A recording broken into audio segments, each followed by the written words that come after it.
A spider is an arachnid. So they say arachnophobia.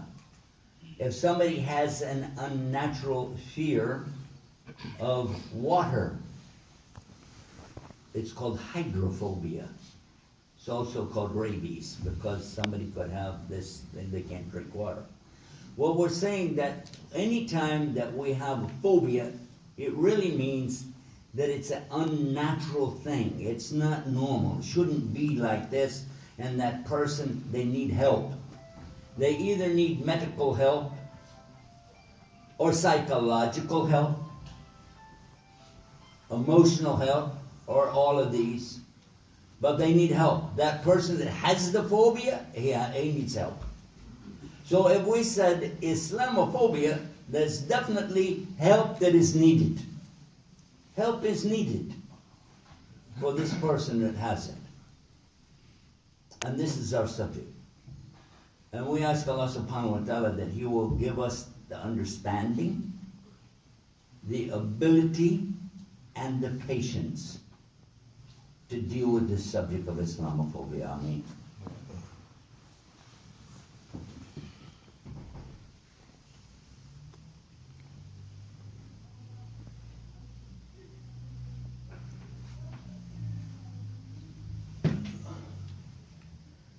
Bismillah, alhamdulillah, wa salatu wa salam ala Rasulullah wa ala alihi wa sahbihi ajma'in.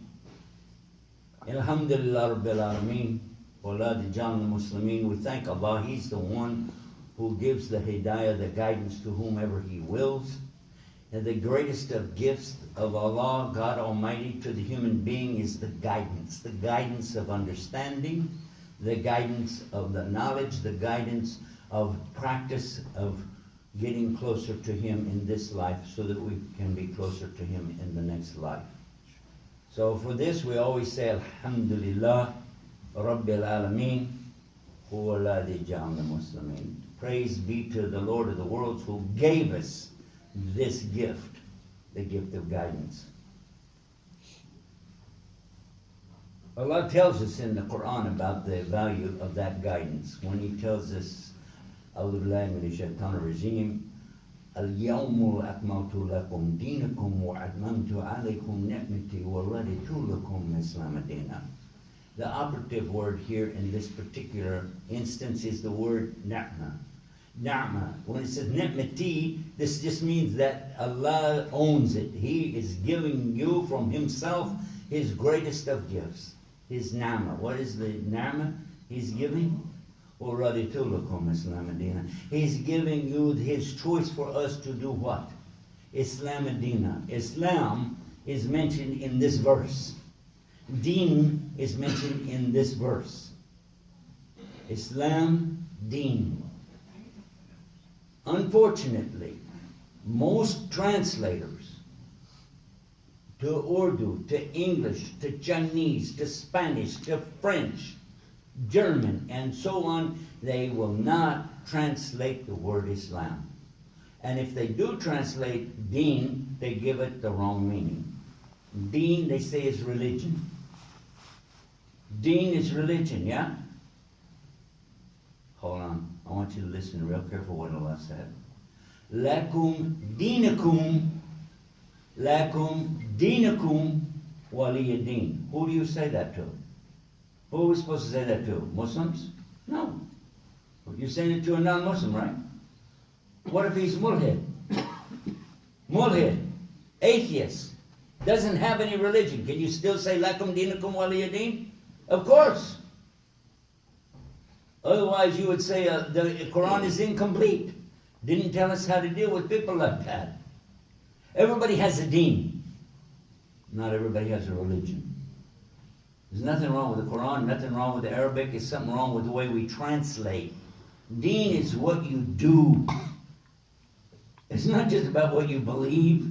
It's a combination of your beliefs and your actions. This is your deen. Everybody has a deen. Of course, not everybody has the right deen, but everybody has a deen. Not everybody has a religion. Not everybody has a faith, but everybody has a deen. Allah says, and you'll find this in Surah Al-Dariyat, Chapter 51, verse 56 in the Quran. وَمَا خَلَقْتُ الْجِنَّ وَالْإِنسِ إِلَّا لِيَعْبُدُونَ.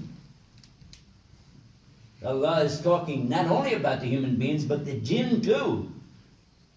Jinn and humans are the only creatures in all of the universe that have a choice. They have a choice to accept or reject the message of La ilaha illallah. That's your choice. And you were born with that. You can use that right up to the time you die. You don't want Islam? Good. You want it? Good. Either way, to Allah, you didn't hurt anybody. Because He's the one who gives the guidance. You hurt yourself only. Wrong choice. Listen carefully. Deen is a way. And look what Allah tells you in the verse that I just quoted to you. Allah says, He did not. وَمَا. He did not. خَلَقْنَا. He did not create all of the jinn and ins. إِلَّا. Except لِيَعْبُدُونَ. Except for ibadah.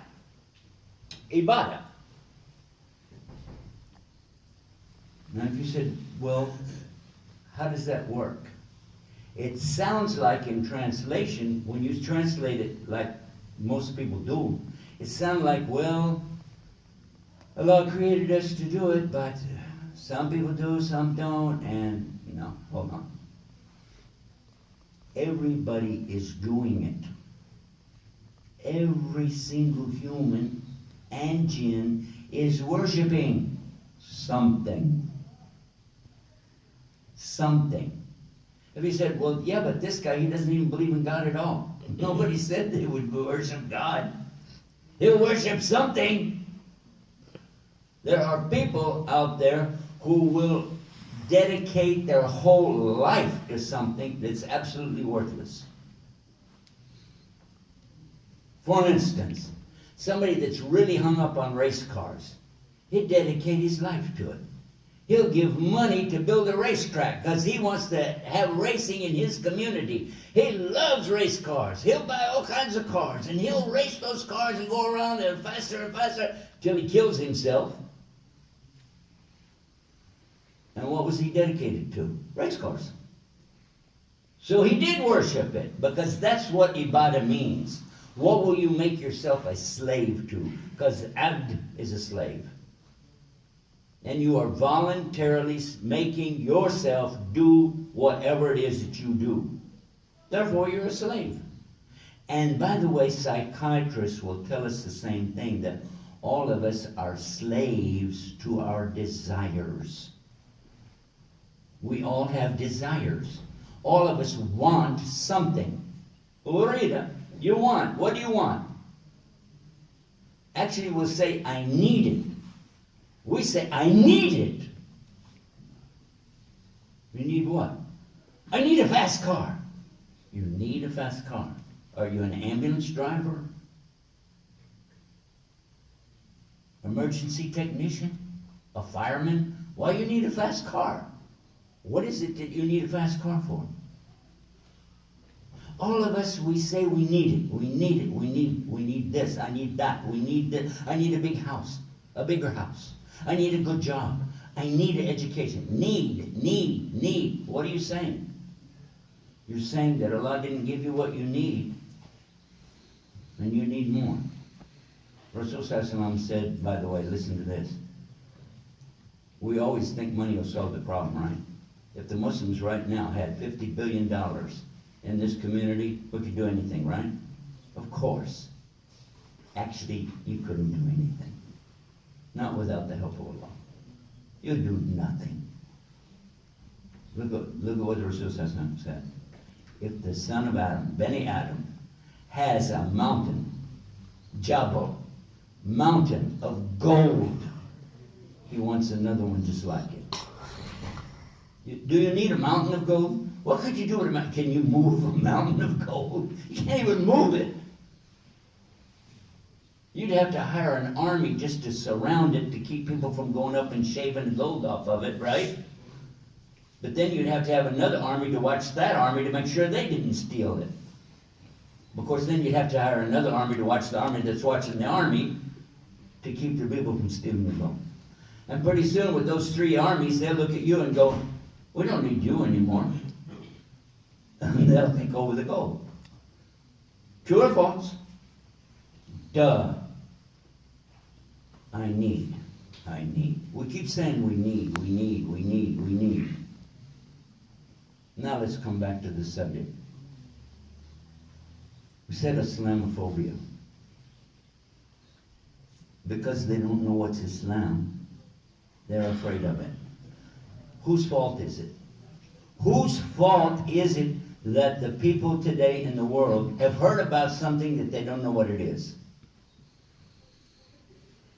Whose fault is it that the message of La ilaha illallah has not reached the people? The Jewish, are they supposed to be promoting Islam? Oh, no, okay.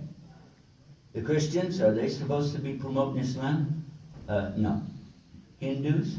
Buddhists? I think now we know whose fault it is, don't we? What is Islam? And they say, oh, brother, Islam is peace. I was with two, I don't want to call them scholars, two people last week in another state. And on the air, and I had already told them, stop saying Islam is peace. And they did it anyway. Islam is peace. Really? I'm sorry, but that's a huge, dumb statement. It's as simple as this. When you greet each other, do you say Salam Alaikum or do you say Islam Alaikum? And you already know the answer.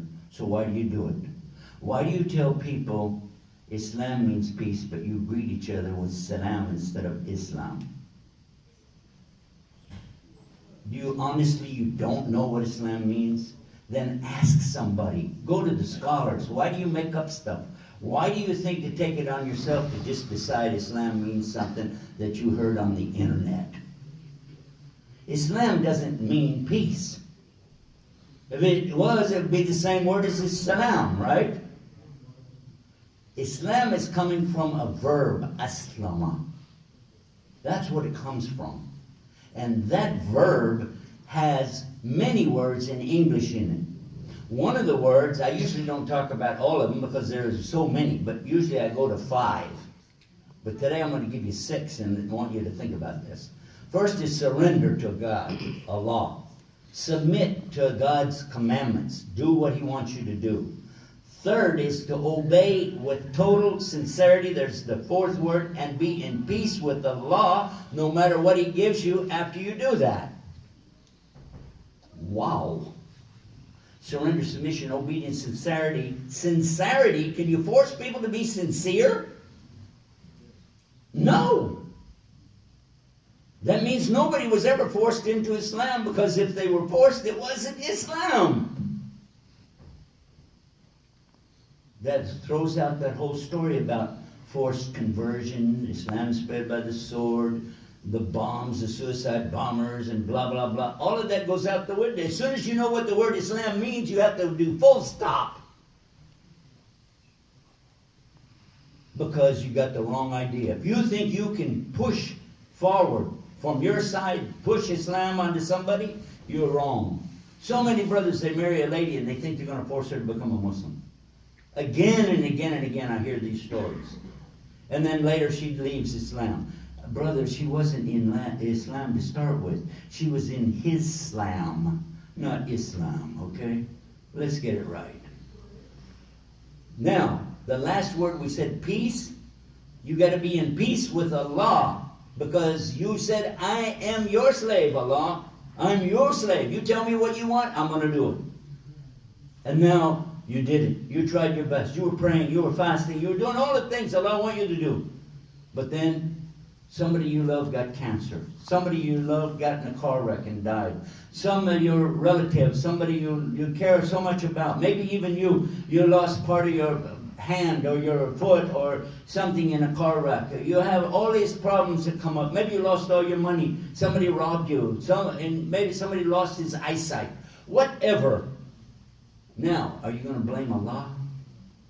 Are you going to get angry about that? Or are you going to be in peace with Allah for what He gave you? Yes or no? Because if the answer is, I don't like what Allah does, then it's not Islam anymore. Sorry, that's not Islam anymore. Now I'm going to give you one more word. Alhamdulillah, that a beautiful scholar sat with me last week and explained even more. Another facet, another part of Islam, so beautiful. You can't bring it into English with just one word. But he said salama. Salama is there. Some Muslims think salama means peace. That's also not true. It means security and safety. Because when you're really in Islam, two things. You feel the security. You feel the safety with Allah. You feel that. You know, no matter what happens, qadr Allah, mashallah. Qadr Allah. Somebody attacking you, somebody making up lies against you, qadr Allah. Qadr Allah, mashallah. I can deal with that. You know why? Because I know everything's from Allah. The second thing is that people around you feel safe with you because you are not a threat to them, because you're in Islam. You're not a Muslim unless you are doing Islam. If you're not doing Islam, how can you say you're a Muslim? How? Okay, look, if you don't have any legs, do you tell people that you're a runner? No. If you don't lift weights, do you tell people you're a weightlifter? No. If you don't give speeches, you don't tell people you're a speaker. And if you don't do Islam, how do you tell people you're a Muslim? Surrender, submission, obedience, sincerity, peace, and the security and safety that come along with that. I feel good with you because you're a Muslim. I feel secure. I'm with you. You're not going to hurt me. You're not going to rob me. You're not going to give me any threats. You're not going to blow me up. You're a Muslim. True or false? So if people know what I just said to you, how could they say Islamic terrorism? It doesn't work. The understanding of that one word would stop all of the nonsense going on right now in the world. Because we haven't done our job, we see the problem. The world today looks at Islam and Muslims as what? Terrorists. Terrorism. Now you say it's the media's fault. No, it's not. They're only getting away with it because you didn't do your job. If you'd have done your job to start with, nobody could walk up and say, well, it's a real hot, cold day today. A what? A hot, cold day. It's so freezing hot out there. What? You can't put these words together. Islam, terrorism, freezing hot. What? You didn't do your job. And if you say, well, I'm young, I didn't get a chance yet. Okay, then great. Well, at least do something starting now. Find out how you can help us spread the right message. Some of you don't even know we have an antenna broadcasting right here in Columbus, Ohio, 24 hours a day, no commercials, nothing except Islam, Quran, and Sunnah, and translation to English language every single day. Free to air. Free to air. All they got to do is go down and buy a $10 antenna, put it on their TV, and watch it. And if you said, well, I don't have $10, then you see me back over here and we'll work out something to get you an antenna. I got 140 of them sitting in the studio. And if you don't have $10, then fine, we'll get you one. But maybe if you disconnect that cable, maybe if you disconnect that satellite, maybe if you disconnect that internet, by the way, you don't need any of those things to watch Guidance TV. And maybe if you gave one of those antennas to one of your neighbors, they could find out what's going on too. Any television can see it right now. Any TV, and we have more non-Muslims watching around the world than we do Muslims. We're also on the satellite. We're also on antennas in New York, Dallas, Fort Worth, and in Los Angeles. How many antennas have we got to put up? How many satellites do we have to put out there? All of the United States and Canada under satellite. Around the world on the antenna and the internet and apps. Many of you got apps for stuff that's haram on your phones, and you know it. Or borderline haram, you know what I'm saying? Like wasting a lot of time, which is not halal. But I tell you about this, and you're like, I don't know. So here's the bottom line. If you don't want to do anything, that's up to you. Islam is up to you. You choose. What you want to do, do it. Because Allah will ask you, not me. Up to you. But if you want to go right back there when we're done with the Jummah khutbah, there's a little thing that you can fill out back there and join us. You can just fill it out. If you say, I'm in a big hurry, to do what? You're in a big hurry to do what? Excuse me. What are you in a big hurry to do? Well, I have to go, what? You want to go work? Really? For what? For what? What do you need more than Jannah? I want to know somebody that can tell me something that's worth more in this dunya than Jannah. Somebody tell me. Is it? If there is, then run for it. Otherwise, stick around after the salah, make some dhikr, make some dua, fill out one of those things, stick around, ask us questions, find out what we can do to change the picture. If you do it, and we do it, then Allah will be pleased with us, inshallah. If you run away, then shame on you. Simple as that.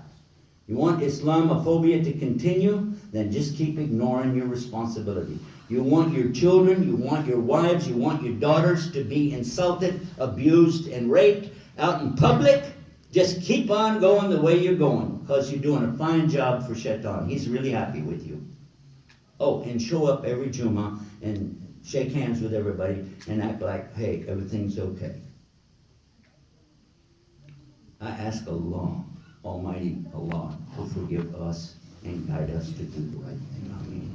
I ask Allah to give us the strength, the courage, the knowledge, and the ability, and the patience to work forward for His sake. Amen. ربنا آتنا في الدنيا حسنة وفي الآخرة حسنة وقنا عذاب النار.